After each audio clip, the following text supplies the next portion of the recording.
Tell me more about poetry as an invitation. If I were to say to you, I would like to read you a poem, would you like to listen? You lean in. You listen differently when there's a poem. You speak differently reading a poem. You're a poet anyway, so this is already how you speak. But I think it invites people like me to either start thinking more poetically or speaking more poetically. You just said, oh, I felt switched on. And I built in my own head, you don't want to do that. This is the point, right? It invites not just the listening, it then invites the conversation, not just about the poem, but about different things around it. It's an invitation to something far deeper. But the poem, the invitation is like, come sit down with me. Like when someone said, come have a drink with me. It's like, come have a poem with me. Come sip a poem. Yeah. Come sip a poem Sip a poem with me. That would be a good phrase. Might put that on a t-shirt.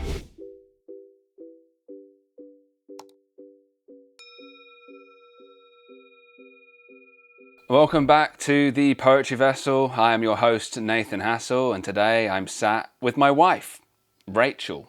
Welcome to the Poetry Vessel. Thank you, Nathan. It's great to be here. Yeah, and today we are sat in a gorgeous cabin in... I just forgot where we were. In a gorgeous cabin in... I keep wanting to say New Haven. We're in New Hampshire. Where are we? We're in a small town in New Hampshire because I think it starts with the W. We've been moving around a lot. We've been moving around every couple of days, getting adjusted to new environments and scenarios. So sometimes I have no idea what day it is, where we are, and really what we're doing. I mean, you've been wanting to travel the East Coast for a really long time. It's been a dream of yours. How do you feel doing it? We've been all over basically the last few weeks, just traveling, taking video, making videos, and meeting with people for podcasts too, which has been great, and old friends and friends we've never met. So we've been on a whole journey.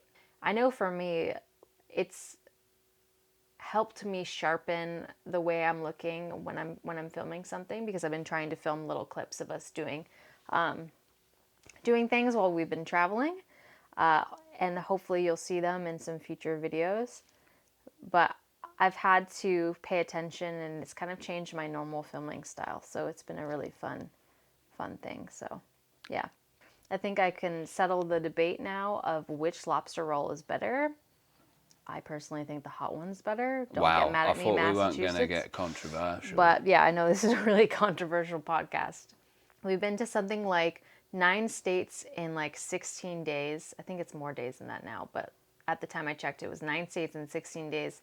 And we've stayed in 6 different places, 6 states across that time. And we've been traveling for like 3 weeks. We took a bike ride on the Potomac. I can't say I'm not Potomac River, along the Potomac, which is such an awesome bike ride if you ever have a chance to do that. Yeah, I mean, a bike ride. We were also with one of my mum's friends and my parents as we were doing the bike ride, and it felt kind of free. It's like there's a childishness kind of comes in, a playfulness when I was riding the bike. And it was beautiful scenery. It was full of green. There were those, I can't remember what they're called, dog something, the Virginia national plant, the Virginia state plant. And I felt a little bit of that like opening, like, this is good. And then of course, when we were riding back from our destination, I was on a bike with thin tires and they were like bald. So there was one bit that was kind of a thin pavement, and then there was some mud, and I went off the thin pavement into the mud, skidded through it, and then slid on my arm. I've probably still got somewhat of a scarring there. Slid across my arm, and my first reaction was like, oh no, like, have I really hurt something? And I kind of got up and I rolled my shoulder, I rolled my elbow, my wrist. I was like, oh, okay, that's not so bad. I'll see when the adrenaline goes, whether it will hurt or not. You But definitely don't bounce back as quick, I think, as an adult for any kind of no. falling injuries. So, But luckily it wasn't any impact injury. It was just a scrape, and I was like, "Wow!" I mean, saying I felt like a kid riding the bike, it's like I felt like a kid falling off it. Me like, ah. It didn't hurt, so that was good. yeah, and I think one of the things I took from that moment, and that's something I've realized just traveling around in general, is how nice people can be. So as soon as Nathan fell off his bike, a girl stopped on her electric scooter, and she told us her dad was a professional, I guess, bike rider. Yeah, So she straight away knew what to do, told us to flip it over, and had us, like, the chain had popped off when Nathan fell, and was able to fix the bike so that we could get back on the path. So since that point, we've been traveling around all over the place. And we kind of wanted to talk to you a little bit today about where we've been, some of our favorite things. We've been to a million bookshops on the East Coast, and this is the first time that either of us have really seen this side of the country. So there's been a lot of things that have been illuminating from that perspective alone. when we were in Maine, I was like, okay, we need something that's more relaxing. And I was thinking like spa like things. And I was like, oh, these things are so expensive. But I stumbled upon a sound bath experience that was like one town over. And I was like, that sounds really unique and cool. If you don't know what a sound bath is, it's essentially usually done with crystal bowls, but it can have gongs and other different meditative instruments, let's say, and someone just plays the sounds and you lie there and meditate. But this one, I heard it was an electronic sound bath, which I didn't really know what that meant, and it said it had vibrating beds to Sounds a lie bit on. weird out of context. Well, I mean, it is a bit weird. But I booked that and we went in. I mean, you had no idea what we were doing. No, Nathan booked it as a surprise, which was really sweet. Yeah. And it's in Bangor, Maine. I believe it's Bangor. It's in Bangor, Maine. So we'll put a link to it. We're not affiliated with it. We just thought it was great. Anyway. And we're greeted by the guy who owns the place and runs the place and does the sound bath. He had his own, like, small theatre with lights, had this giant gong. It was taller than I was, and probably always round. And yeah, we lied down. There was only two other people there, and he played all these instruments, but it's essentially like listening to dark ambient, dark drone music. So it was a lot darker of a meditation. I thought, well, I'm used to doing the ones in California, and it's all like everything's light, good vibes, blah blah blah. And this was like, no, in Maine, it's usually dark. It's a guy from New York, and New Yorkers tend to be more like this, running it. And I don't know about you, Rachel, but I went into all sorts of darker spaces that I needed to go into to like deal with some of the stuff that, because we've been so busy, I haven't been dealing with. It's just been sitting under the pot lid, just doing this, and I'm like, I don't know what to do with it. Yeah. So, what did you think about going there, and how was it for you? Well, I wanted to add to, like, because I also got an impression of, like, the beginning feeling a bit more dark, but at the end of it being more light and hopeful. So I don't want to put people off by thinking, oh my God, it's going to be really dark and scary. I think sometimes that can also be like our own projections and like where we are or where you are that day and what you can put onto music. But I mean, it was an incredible experience. Like, apparently, this is the only one in the world that they do that at. Super cool. And it can be really helpful. It was like 90 minutes of essentially a meditation, and then we had a sauna after. So that was really cool, really special. And just hats off to that guy, because I think the first things I said to him afterwards was, California needs to step it up in terms of our sound baths, because I've never been to anything like that before. And I like that he called it a concert. He was like Show. the show, yeah. And it was like, I thought about this before, and I've thought about it with bands. I'm like, sometimes we go to music gigs and it's about jumping around and dancing, which is fine, but like I was like, I want more that's lying down and meditating, even if it's more hyperactive, dark or light music. And it was a place to be able to do that.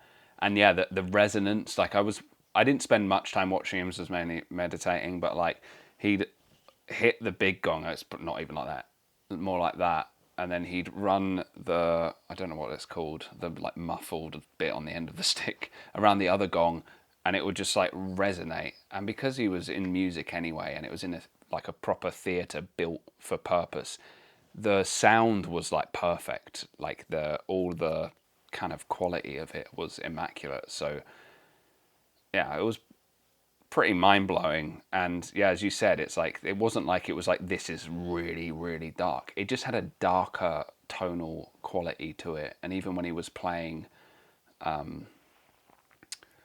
what were they like?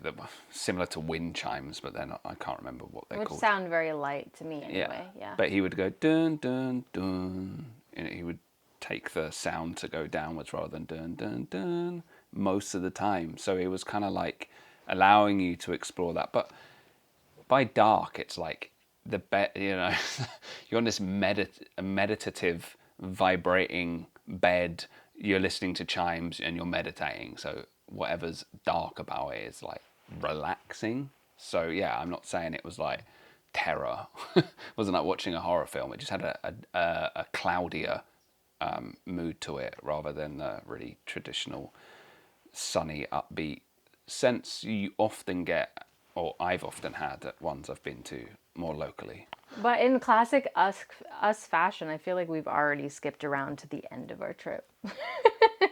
Like, I'm a completely non-linear in how I think. I'm just like, oh yeah, that bit was interesting. We did the bike ride. yeah. We did the sound bath. It's just kind of like what I'm moving around associatively. Yeah, this is This is a poem. also the difference in how our brains work. Okay, filming. Yeah.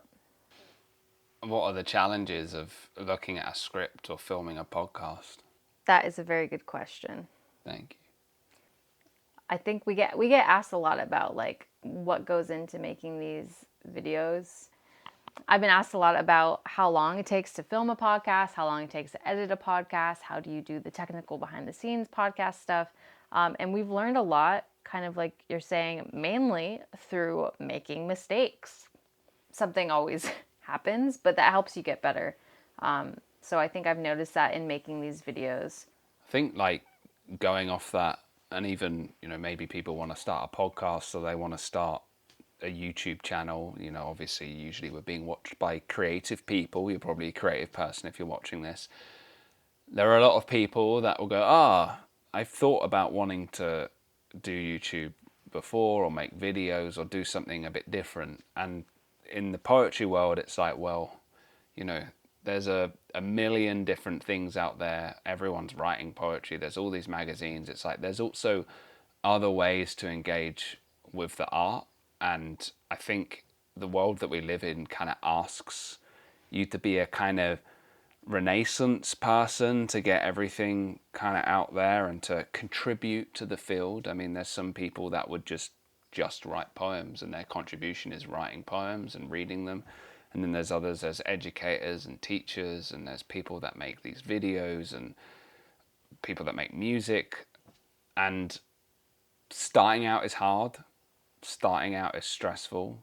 I think it continues to have elements of that, but it is also really rewarding. And I think one thing that's been most, I guess, touching, like we've got a private chat between Rachel and I where we send things that people have written to us that are really like kind or encouraging or reminders that like when we're like, oh, why are we doing this? Is this going to work? Is this really what we want to do? Are we, are we sure? We look at that and we're like, oh yeah, okay, like this is really, it's reaching people. And if it just reaches one person, that idealistic sense of from me, if it reaches that one person that's really like, I got something from that and it was beneficial or educational or helpful or inspiring, then I'm like, okay, well, we're doing our jobs as people on YouTube.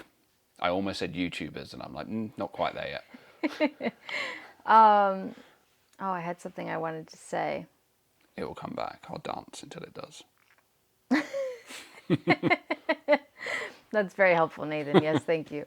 Yeah, it's our own personal scrapbook of nice things and nice comments that we get, because you get the occasional like sort of negative comment, but largely everyone has been really wonderful and really nice. But it's nice to have those reminders when you're feeling self-doubt, when you're feeling like, is my editing good enough? Is my filming good enough? Or is the content good enough? All of that stuff.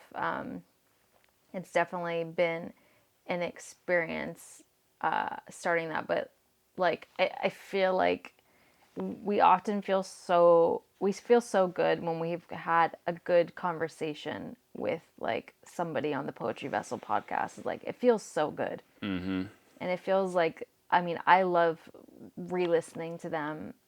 I kind of have to 20 with editing, times, 50 times. but I've learned a lot in editing them, which has been really special too. But yeah, if you're thinking about starting a YouTube channel, know that the road is not easy, but it's rewarding, and I think It's bumpy. you have to like love it to do it. Because otherwise, like most of the time, YouTube's like not giving you any favors. And you have to remind yourself why you're doing it and do stuff that you want to do. Mm-hmm. It's like anything in life. It's like, same with writing a poem or making a song. It's like, well, do what you want to do. Yeah. You can worry about, obviously, we've said this with poetry, it's like, maybe even with the editing, it's like you make the thing that you want and then you edit it so that the thing that you want is best for an audience too. So the audience comes into it. It's not totally self-expression, but it's authentic to you. And then it's like, how do I transmit this properly so it's connecting? Yeah. And I guess that's another thing. Like I love when people write comments and they also start discussions and have their own questions and stuff like that. It's like one of the things I know it's important to do on this platform is to build a community and build around people who also want to take that further. So when I think about, I've got like Facebook, for example, it's like often I'll post something and it'll have, sometimes I get loads of comments, loads of interaction. Everyone's talking inside like the other comments as well. And it's like, I want to continue to bring that further into YouTube too. So just know if you want to leave a comment and speak to us, it creates more discussion, which is what this is all about. It helps us, it boosts it to the algorithm. That's like, oh, okay, people are interacting more with that. And it's a good space. People on the whole have been really positive, pretty friendly. And if there's something else that isn't, then, We read all the comments. we do read all the comments and I do my best to respond to them as well. Obviously, if we get inundated with 10,000, I might not be able to respond to all of them. Yeah. But I do my best to respond to them. But I always read them, usually quite a few times. Yeah. Comments. Rachel comments on them as well, so you might get a response from her too. I do. I was wondering, do we still want to read something on this? Yeah. Yeah. So, why don't you lay the foundation for it? Well, I'd like to read a poem because we were reading poems. Well, I was reading poems to you yesterday, and I felt a little bit stressed out. I mean, we put something on the TV, we had music on, and I was like, this doesn't feel right. And then we went and sat somewhere else, and I pulled off the shelf the Oxford Book of English Verse, which I was like, well, I'm English, and I was feeling the need some poetry, and I was like, Rach, do you mind if I read some poetry to you? And you're like, what? Hell yeah. I was like, okay. My exact words, I'm Yeah, sure. no, you said it much more eloquently, but like that's how I took it. Right. And we read this poem yesterday by Elizabeth Barrett Browning called Musical Instrument. And I think I should just let the poem stand on its own by reading it. You ready? Mm-hmm.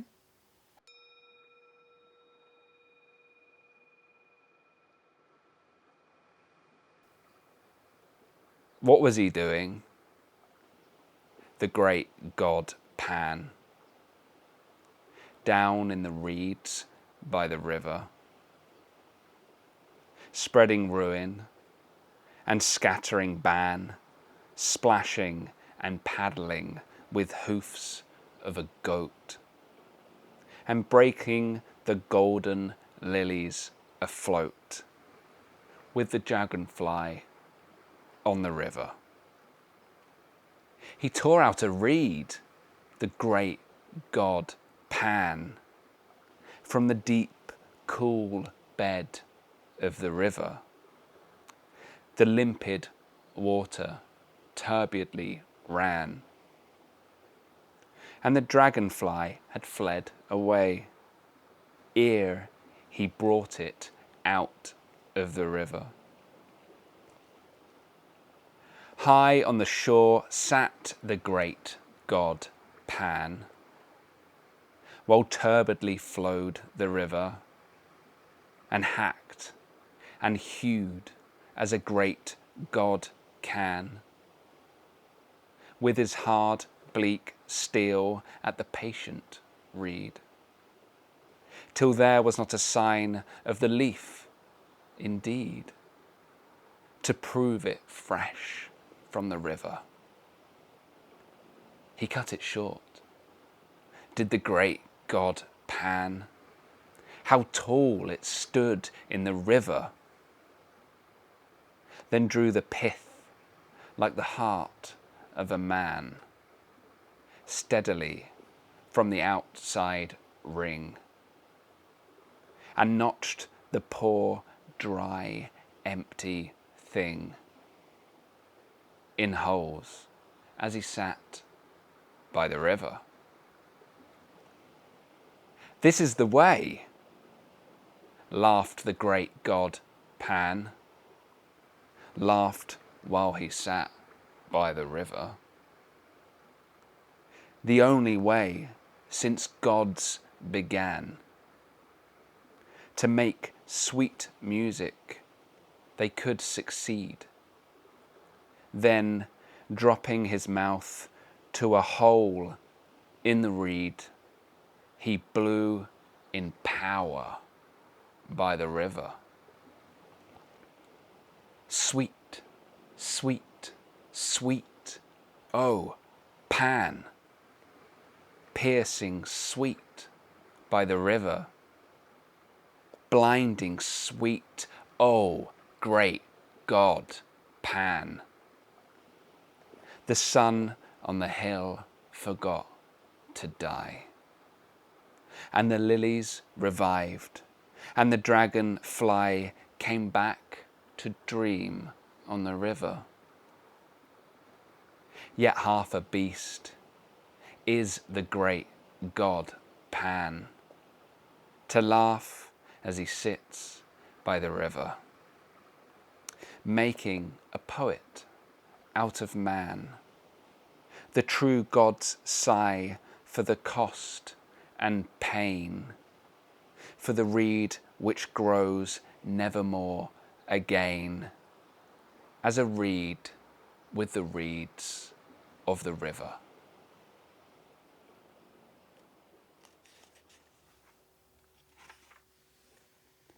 It's called A Musical Instrument by Elizabeth Barrett Browning. I feel so much more calm now. We should always do a poem at the beginning. Yeah. We should.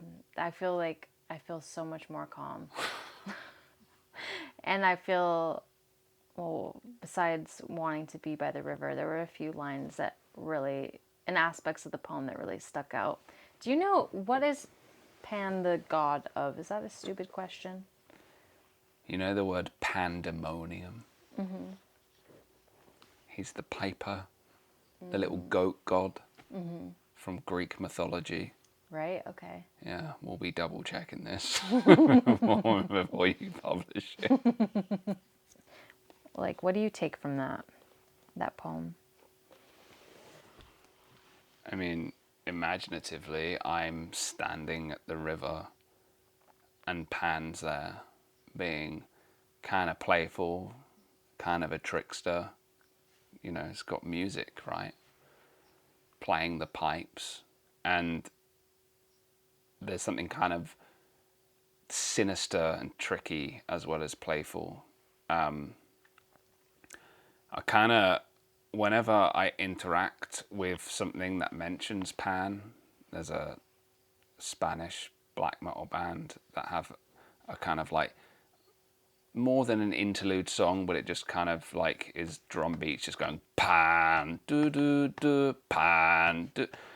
And I kind of feel like Pan is everywhere, and that's panic. Like when like a sharp wind goes through the trees, and it goes. It's like Pan is kind of he's around, and he's got a very natural feeling. So yeah, I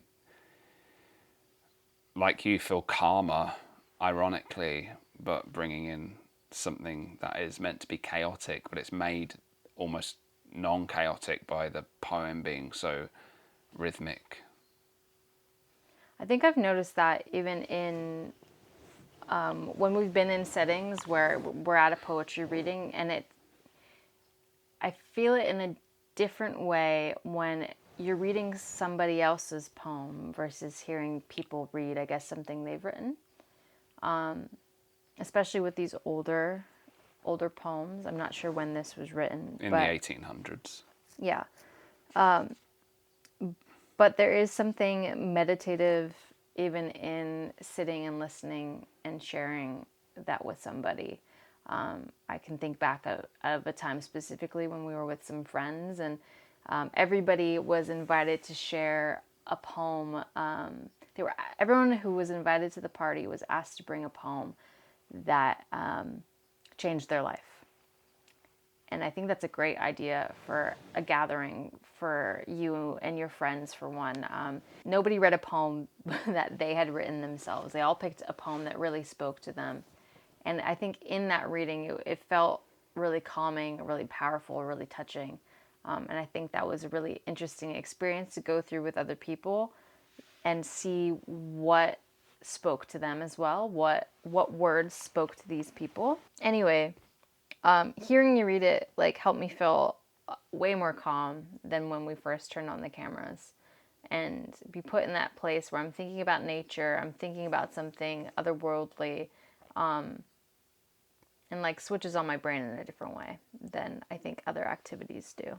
So if you're ever looking to calm down, or you're looking for a way to really get a great insight into your group of friends, I think asking people to bring a poem that is life-changing or that speaks to them, or maybe invokes a feeling like this, like, okay, I feel calm, even though it's like a poem that's about like this, there's this like vibration within the poem, like, or an energy within the poem in terms of like the wildness of Pan and whatnot, that it can still be really calming.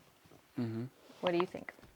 No, I agree. And I think it's a practice that is really out of our most of our culture of, like you said, just invite your friends around and be like, everyone bring a poem. You don't even have to put the pressure on it, change your life, even though it's usually a good thing, especially if it's from people that are reading poetry a lot.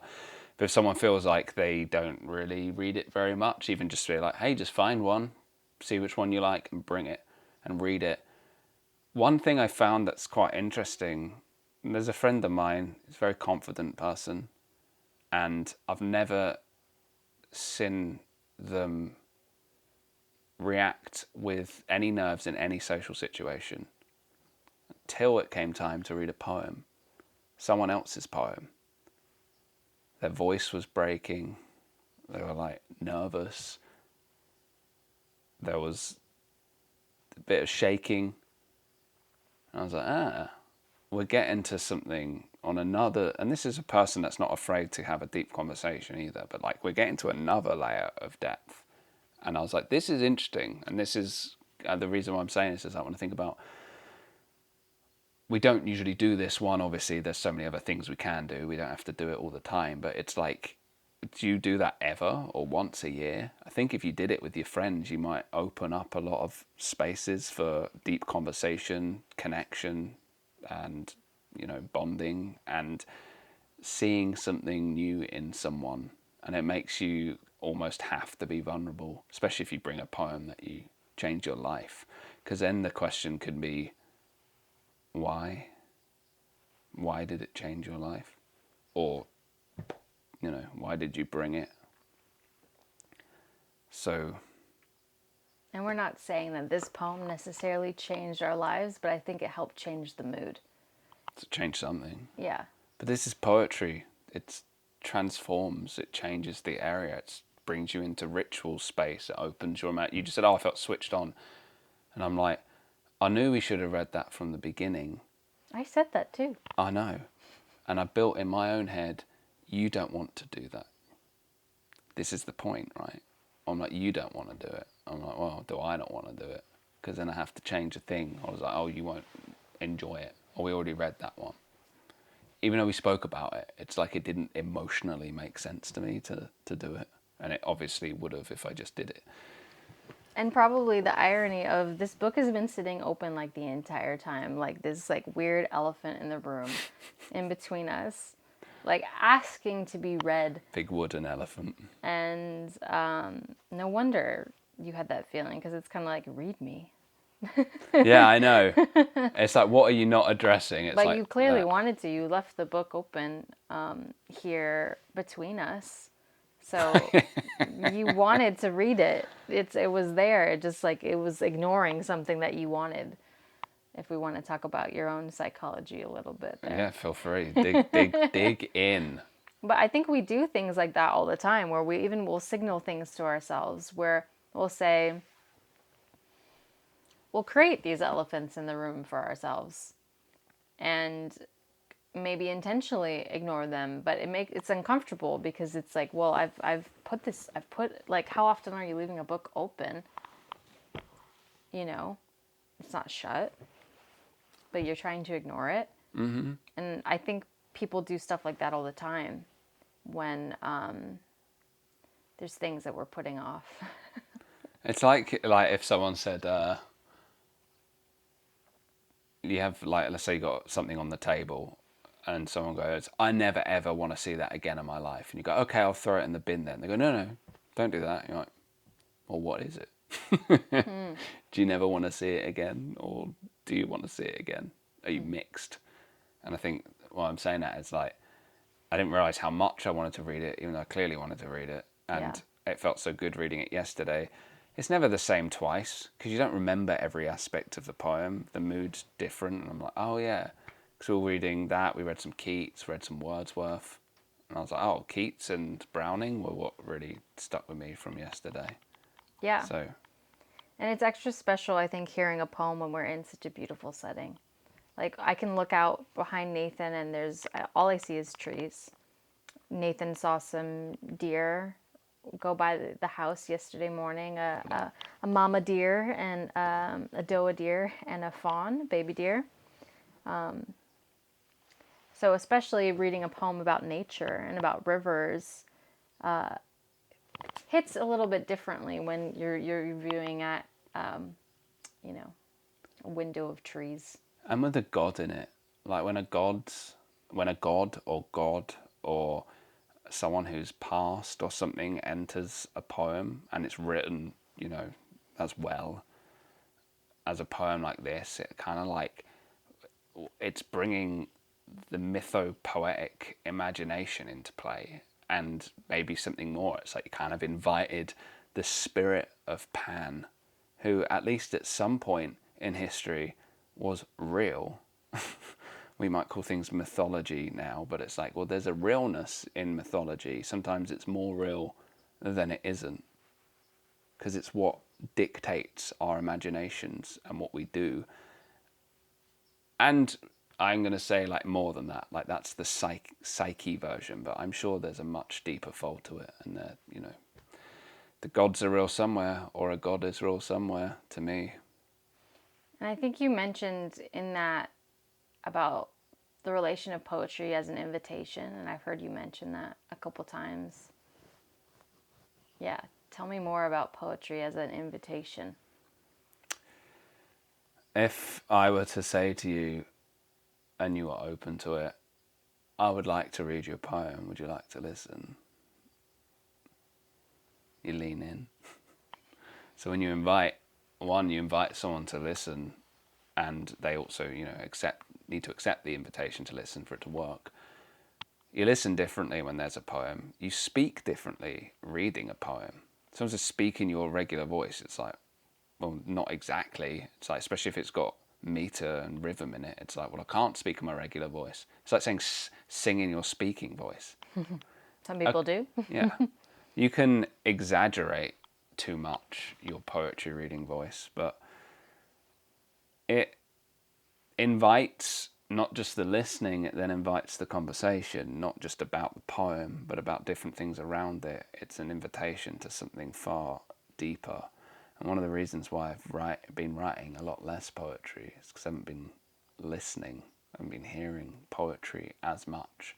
And I've been going places, going to new places. We've been talking, we've been thinking about what we need to do next. It's like, this is taking over.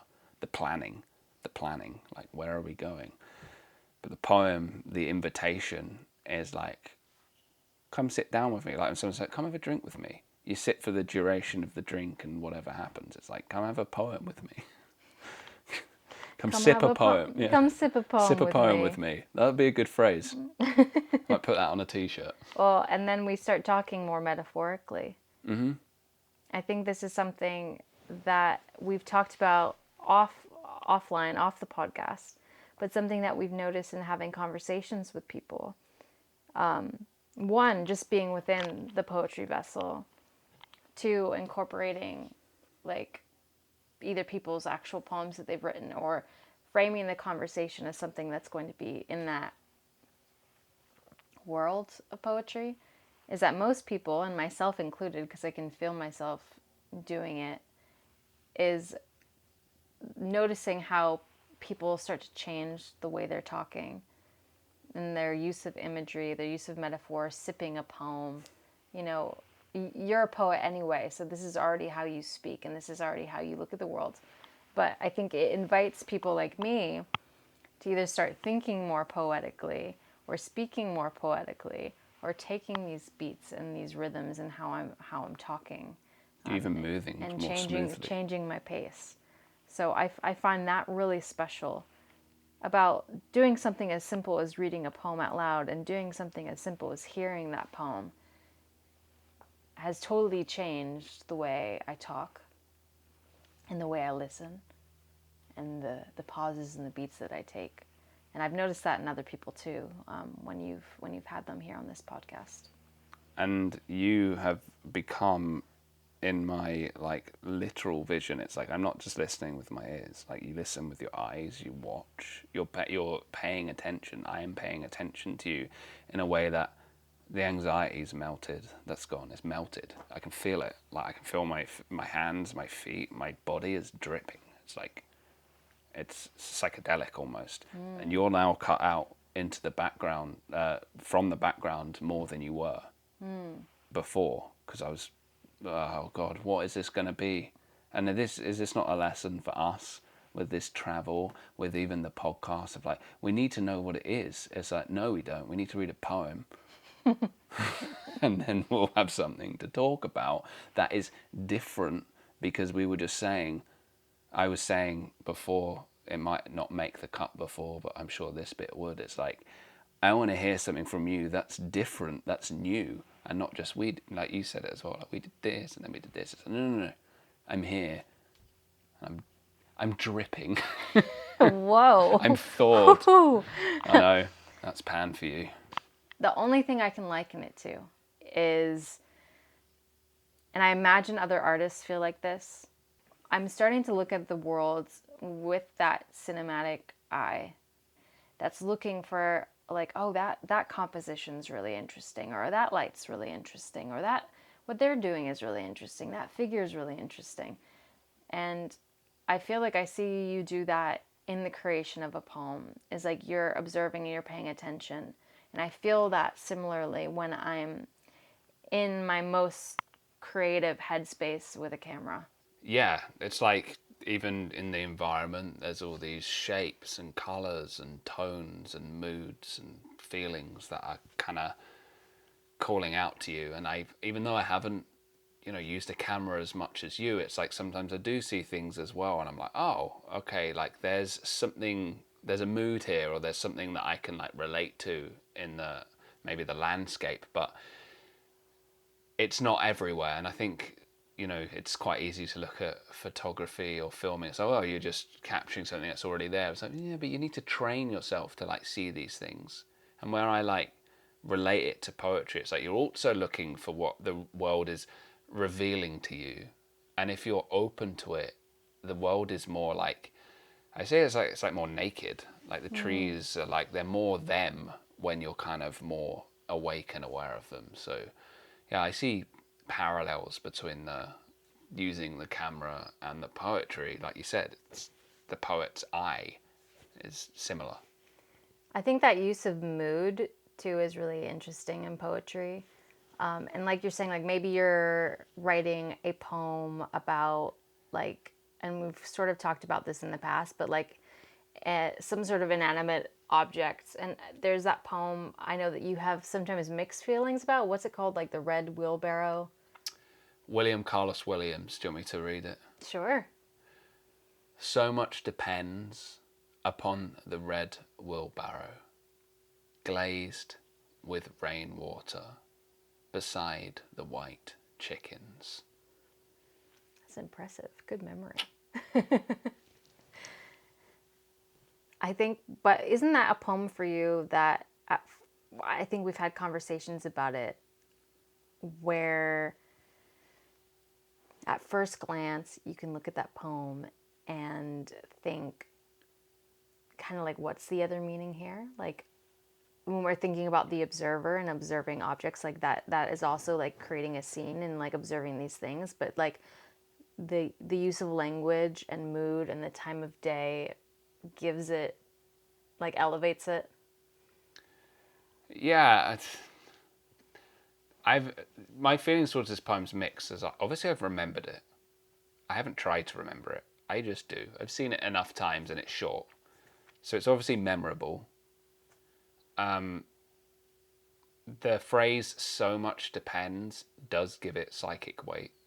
If it was just the red wheelbarrow glazed with rainwater beside the white chickens, like because it's so much depends on, it does bring out something. So, but every time I hear it, I see the same scene, and it's, I guess it's kind of still, and I can engage myself in deeper imaginative work to make the scene move more. But then if I think of Yeats's Sailing to Byzantium, which is a poem I like bringing up a lot, every time I hear that, it's like completely different. Like my imaginative experience of it, it's like, it's more just interesting in that way. But the phrase like that lives rent free in my head. Obviously, that poem, like the wheelbarrow's running around, and I'm sure at some point, even talking about it now, and the more I keep talking about it, I'm like something like a meaning's revealing itself. It's just taken like years. So there might be a time where I go like, one of my favorite poems. Well, I think, and you're touching on something really important because, and I know for a fact that you think about this and discuss this, and there may already be a video on this channel that's related to this coming soon or already up. We'll see which way I edit things. But I know that you're already thinking about this and talking about this because it's sometimes those poems that are a little bit strange that sit in you longer. Maybe they like befuddle you to like, I don't know, to use that word. Befuddle is a fun word. Great word. It's often those poems, like you said, you've memorized it. It's not necessarily your favorite poem or one of your favorite poems, but something in it has stuck with you. And sometimes you're like, I don't get it, but you've remembered it. Because maybe there's an aspect of that is like confusing or strange. Like, I don't know, put words in your mouth because it's not a strange poem, but often like strange poems can live in our heads a little bit differently.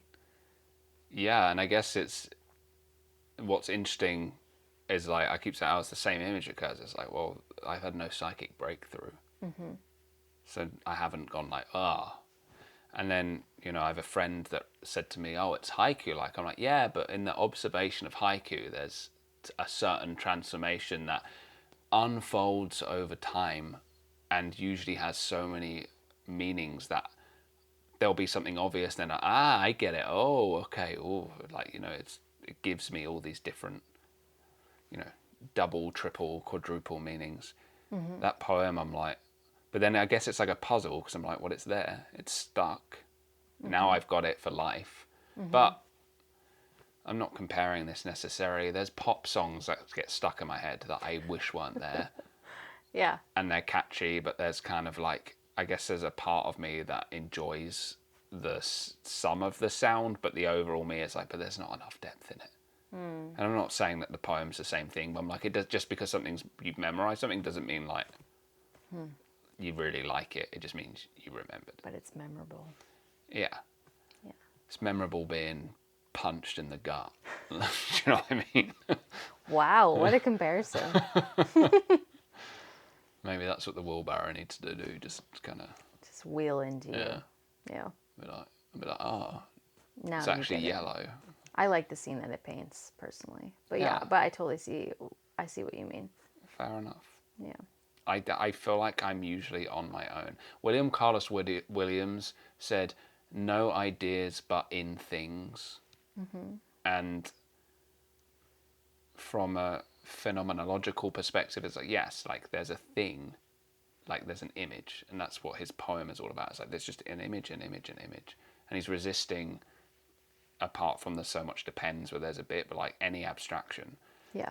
which I'm love image driven work, but I'm all for well crafted abstraction as well, which we're kind of taught not to use much abstraction in writing, but it's usually, if you're a beginner to writing, it's all abstract and there's no anchor point. The reader's like, I don't get it, there's nothing concrete. So it's a good thing to be like, start here, but I think you can bring more abstract ideas and words and stuff into your poetry as you become more skilled.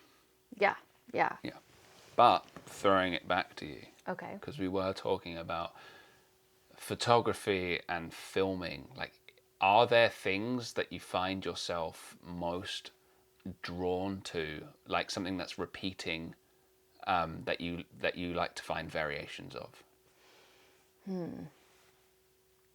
I mean, I think in film in general, like, and where I can tie it back to poetry is I love the use of metaphor in, like, visual metaphor in film as well. The best movies or shows, I think, capture this really well in their cinematography. Like, maybe the character feels really lonely, so that you have them, really small within this expansive frame. You can extract a lot of meaning from the cinematography itself without any words. So I think I try to do this on, like, small scales sometimes in our poetry, and try to, even if it's just little Easter eggs for people, leave little Easter eggs. And I think I'm starting to get a little bit better at that. But trying to create a mood visually as well. Yeah. And I don't want to call myself an expert because we're just starting on this journey. Yeah, you're a But this legend. is something that I'm trying to mirror because I enjoy that in other people's work. So I'm trying to get better at that because it's something that its own poetry visually. I Yeah. think you can do a lot there with a camera and with film. Yeah, and that's the crossover, and I've said this with, I used to argue more for just script writers to be more engaged with poetry, and you can hear poetic scripts, but it's from all aspects of film. It's as well like a poet can be enriched by film. It's like, well, a filmmaker, director, script writer, any prose actor will improve what they're doing through poetry, because poetry is making something, and making something poetic. You were just saying it, metaphorical and storytelling. It's like some of the best films, it's like people that are highly analytical and experts on film and people that don't think that analytically and just watch it for what it is can both enjoy it for all the different reasons, because the visual storytelling is so seamless. You don't even think about, you don't think about the camera, you don't necessarily have to think about how the shot's being done or the construction of it, but you just take it as is, which Yeah. is often a purer way. I like when you just take something in the first time, like a poem. It's like, I just want to hear it.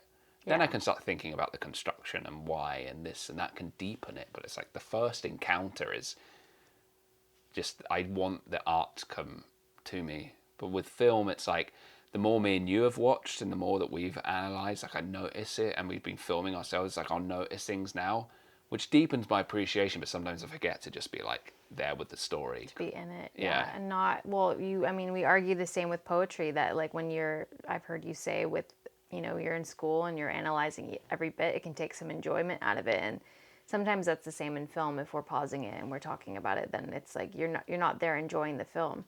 But like, I think even use of color, I think that across all art, like you can look at various famous painters that have bodies of work where it's like, Picasso's blue period. And then you have movies where, you'll notice their use of reds and greens and yellows, or blue again.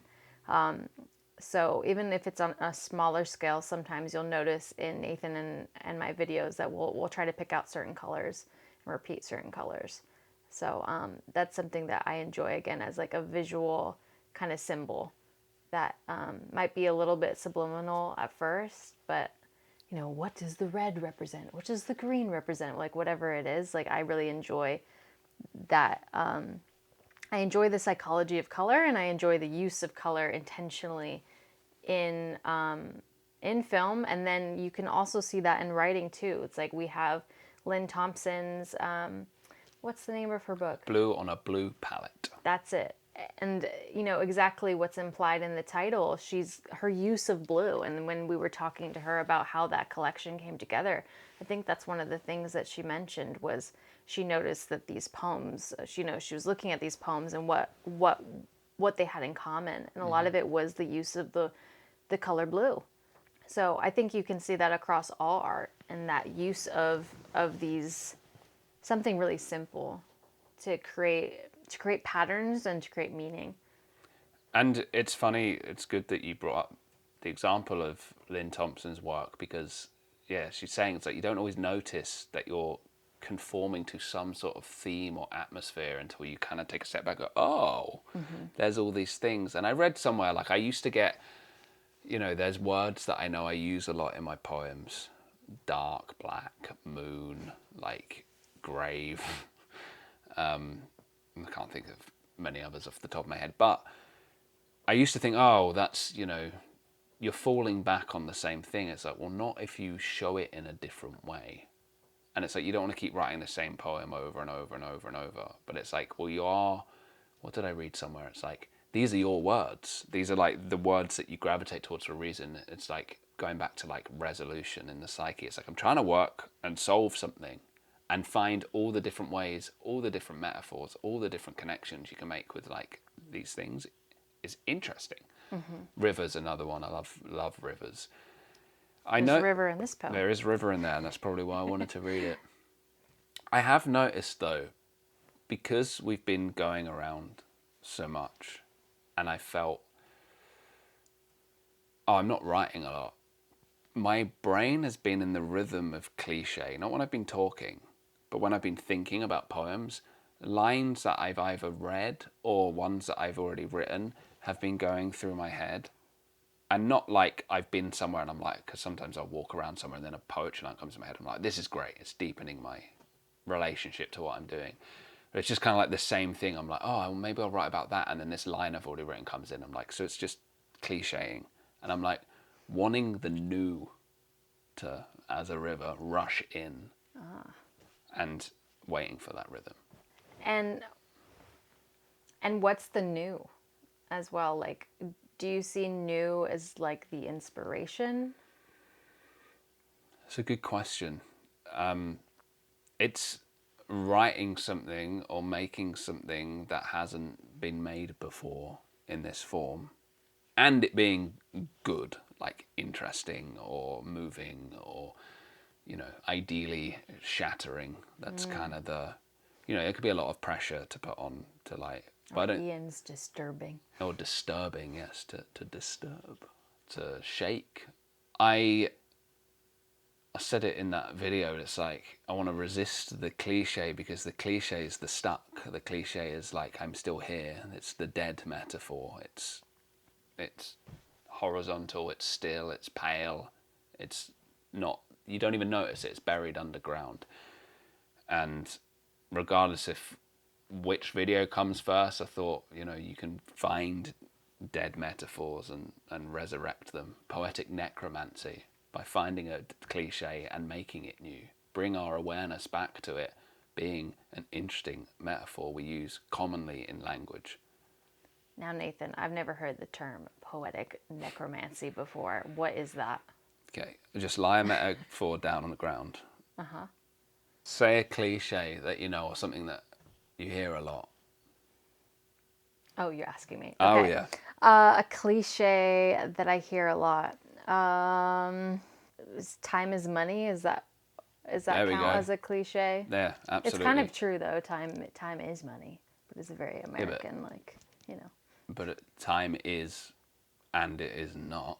That's what makes it a metaphor. Like, I understand, like, you put the time into the work that you're doing and time is valuable. We put value in money. Okay, you laid it down. Time is money. When someone says time is money, you don't tend to think of a clock and green paper. You just hear it and go, yeah. So it's dead because you've heard it so many times. It doesn't have metaphorical meaning. To resurrect it, you would say something like, time is money. I saw the watch constricting the dollar bill and squeezing it, and out was falling these raindrops.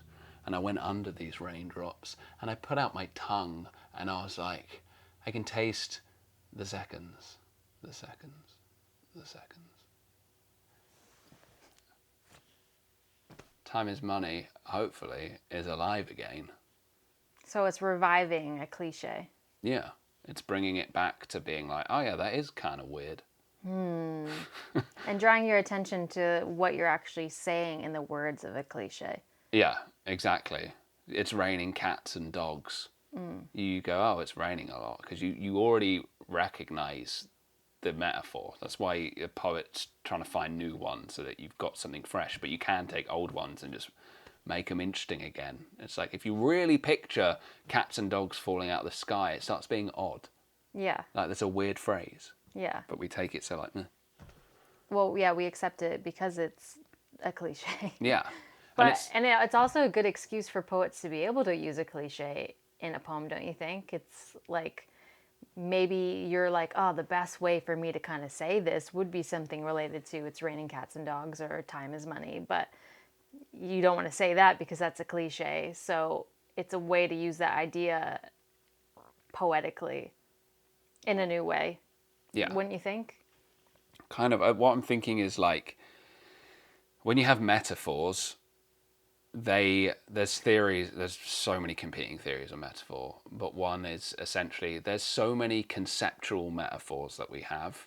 So there are ones that fit into like neat categories, like time is money is one. It's like, and then that's a category, and then there'll be lots of little sub metaphors that kind of say the same thing just in a different way. So I wish I could think of one off the I'm going to stick with time, but like the river of time. Okay, you could say something like clockwork ocean, or Right. the frozen pond, referring to something. It's like you're still using the time and the body of water metaphor amongst things. The tides ebbing and flowing. Like, there's all these things that kind of say water is time. Yeah. But they're in one concept. I don't remember what your question was. I wanted to digress first. But to go with the filmmaking again, it's like you also can use these things, obviously, like the visual metaphor. Something, time's passing, someone's gazing at a river. But you can also find ways to play and sort of create new metaphors through that. And because they're visual, they all will tell their own unique story in some respect as well. But I wonder if you could talk about that, or if you even think about that. Well, you just made me think with like even the way we would shoot things kind of at the beginning versus maybe how we'd shoot something now. It's like I think you mean capture. that maybe I'd be like, all right, Nathan, go like frolic in the field over there. Like go go walk around and act like you're like really confused and lost and whatever. And I kind of noticed in doing that, I was like, this isn't really like doing, because it wasn't intentional. It was like, okay, yes, this is a pretty spot, and like, yes, it's a pretty man frolicking through the field. Having my knees kissed by daffodils. But it didn't feel like I was doing something intentionally or artistically in the way that I wanted to. So like, There's a lot of me going, even though I still love that B-roll of you, and I often use it because I think visually it's really pretty. Like you're saying, maybe with the a frozen river or frozen pond or something where it's playing into time being frozen and like an elemental aspect. It's that feels more intentional. You're using it intentionally. But I suppose does it have to be about a cliche for poetic necromancy, or is it mainly metaphor? Like, I want to make sure I'm understanding. that's just the way that I am coining and using the term. And it's not a new thing to take a cliche and play with it. Like, Yeah. I'm not claiming that I came up with that. Like, Yeah. loads of people do it. I just like the term because it then stops that process from being a dead metaphor until people hear it and maybe someone else has said it. Who knows? Maybe I picked it up.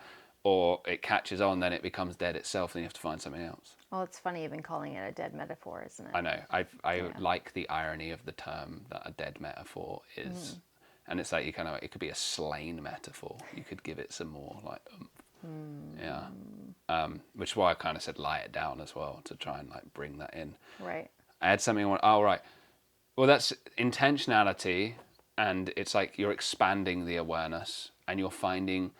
That's why I said it with haiku, and it's with the film. It's like, okay, that's pretty, that has visual value, but is that it? It's like when Iron Barfield talks about using strange words. Hexabenito is his example, something like that. It's like that means nothing really outside of its sound value. There's a bit of rhythm and it sounds like something, but that's it. You don't get anything more than that. So if you just like say, why did you film that and put it in this bit? And you go, oh, it's pretty. You're like, great. But what if it's pretty and it means something and it references time and it's also a metaphor for this and there's this shadow here which it goes with the storyline of, it's like the more meanings, coherent meanings that it can pick up and even paradoxical meanings, the deeper the storytelling becomes. So it's the same for the poetry as it is, I would say, for film. I mean, we looked at a scene the other day out of American Psycho that I think captures this well, where it's like him in that like famous opening scene, and he's going through his whole morning routine of, what products he uses in the shower, and him doing the yoga, and then kind of ending with him peeling off the face mask, and peeling off like the layer of skin basically is the metaphor there. It's like it's a second face, right, to the American. Persona, yeah. So I feel like that's a great example in film of a metaphorical way, that two-facedness and peeling it off, and how that's part of his very specific routine. So like I think it does such a great job of painting that character and showing you without fully telling you as well. It's like the visual subtext, and it comes across as you were just saying, like in what he says when he's like, he doesn't go like, "I am a psycho," because that would the American Psycho. Yeah, then you like even saying it, I go, "Ugh," yeah, you're like cringe. It's, Okay? it's lame, and that's where I mean I'm not going to say like you can be direct in film and it works, but there's what's phrases from like Goodfellas or something. It's like, oh, I'll take care of him. There are times where the direct can work, but you know what that means. Yeah. You use the metaphor of like, oh, it's okay, I'll sort him out. Yeah. That's the interesting thing, right? We connect ourselves through language in some ways, but we also distance ourselves in other ways. What is revealed and what is concealed is very much built into the nature of language itself. Yeah. To be totally transparent, like we filmed for quite a while earlier and we got to the 45-minute and we're just like, we were anxious and awkward and both kind of like trying to work out what this is. And obviously we said, once we read the poem, it came out, but then the battery stopped working So he stopped and came back. And I think there's the lesson in that of like, well, and then we had to come back and say, and just go with it. You have to just keep going. And speaking of film, there's all sorts of continuity things that I'm sure bonus points to you if you notice, basically. I'm not going to say what they are, but And say it slyly if you notice in the yeah, comments. if you know, put it in the comment if you can figure that out. It's a subtle one, but yeah. It is subtle. I'll keep an eye out in the comments and see if anyone guesses right. I might just write the answer. Oh, why would you do that? Just Don't ruin my fun. So, Nathan and I have been attached at the hip for several weeks. I'm surprised we can have a conversation. I'm surprised too, honestly. And new things were said. New things were said. Stuff that I haven't heard you say before, and that is what I want on the podcast, even with you. So it's like the challenge is, let's say something, that in the moment I find interesting and revealing and different, and I hope to give that to you as well. Otherwise, we're just repeating what we've. Otherwise, we're just clichéing. We are just clichéing. We're just dead metaphoring all over the place, sprinkling in like bloody Parmesan cheese or something. Speaking of cheese, I'm starting to get hungry. Yeah, well, you can wait. We're not having cheese tonight. Oh, we should though. Nah.